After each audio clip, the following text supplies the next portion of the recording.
Allu Arjun arrest కేసులో చాలా కీలక నేపథ్యంలో ఒక వీడియో అయితే చాలా పెద్ద ఎత్తున వైరల్ అవడం జరుగుతుంది. అయితే పూర్తి వివరాల్లోకి వెళ్తే డిసెంబర్ 4వ తారీఖున పుష్ప 2 అనేది ఆర్టీసీ క్రాస్ రోడ్ సంధ్య 70mm థియేటర్ దగ్గర ఏదైతే తూపులాట జరిగిందో ఆ తొక్కిసలాటలో కీలకంగా చూసుకుంటే రేవతి అనే మహిళ చనిపోవడం జరిగింది. అయితే ఇప్పుడు ఆ తొక్కిసలాట అనేది చాలా కీలకంగా మారిందనేటువంటి ఒక వీడియో అయితే సోషల్ మీడియా అంతా కూడా చాలా పెద్ద ఎత్తున వైరల్ అవడం జరుగుతుంది.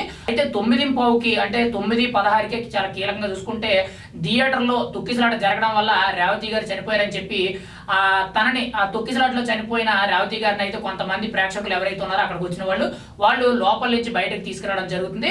అయితే అప్పటికి ఇంకా అల్లు అర్జున్ అయితే థియేటర్లోకి రాలేదని చెప్పి సమాచారం అయితే అందుతుంది. 9:35 నుంచి 9:45 మధ్య అల్లు అర్జున్ అయితే సంధ్య థియేటర్కి వచ్చినట్టు సమాచారం అయితే తెలుస్తుంది. ఇది కేవలం ఒక కుట్రపూరితంగా జరిగిందనేటట్టు కొన్ని ఆరోపణలు అయితే చాలా కీలకంగా తెలుస్తుంది. అయితే ఇక్కడ కీలకంగా చూసుకుంటే ఈ తొక్కిసలాటకి మెయిన్ కీలకంగా చూసుకుంటే ఎటువంటి సంబంధం లేదు, థియేటర్ లోన జరిగిందని చెప్పి చాలా కీలకంగా చెప్పడం జరుగుతుంది.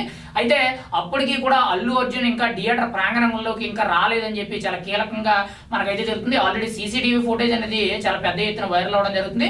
అయితే ఈ కేసులో దాదాపుగా అల్లు అర్జున్ కొంత ప్రమేయం ఉందని చెప్పి గతంలో A11 కింద పోలీసులు అయితే కేసు పెట్టడం, అతన్ని అరెస్ట్ చేయడం, నిన్న కూడా చిక్కట్పల్లి పోలీస్ స్టేషన్కి విచారణకు పిలిపించడం, ఇలా చాలా పెద్ద ఎత్తున చిచ్చు అయితే రాజుకుంటుంది. అయితే తాజాగా చూసుకుంటే ఈ సీసీటీవీ ఫుటేజ్ ఏదైతే ఉందో అంటే 9:15కి రేవతి గారు చనిపోతే 9:40కి అల్లు అర్జున్ వచ్చినట్లు ఏవైతే ఈ విజువల్స్ ఉన్నాయో ప్రస్తుతానికి ఈ వీడియో అనేది సోషల్ మీడియాలో చాలా పెద్ద ఎత్తున వైరల్ అవడం జరుగుతుంది. అంటే ఇక్కడ కీలకంగా చూసుకుంటే ఇది కావాలనే ఒక కుట్రపూరిత కోణం కింద అల్లు అర్జున్ ఇలా అరెస్ట్ చేశారనేటట్టు చాలా పెద్ద ఎత్తున ఆరోపణలు అయితే అవుతున్నాయి. అయితే పూర్తి వివరాలు అయితే ఇంకా తెలియవలసి ఉంది. ప్రస్తుతానికి మరి పోలీసులు ఎటువంటి స్టాండ్ తీసుకుంటారు, ఇక్కడ ఏదైతే సీసీటీవీ ఫుటేజ్ ఆధారంగా వాళ్ళు నిర్ణయాలు తీసుకొని కేసులో కొన్ని సాక్ష్యాధారాలు అనేవి తారుమారు చేసే అవకాశం ఉందా, లేదంటే ఇప్పటి వరకు కూడా సేకరించిన ఆధారాలు ఏవైతే ఉన్నాయో వాటి నేపథ్యంలోనే కేసు అనేది ఎదరికి మూవ్ చేస్తారని చూడాలి.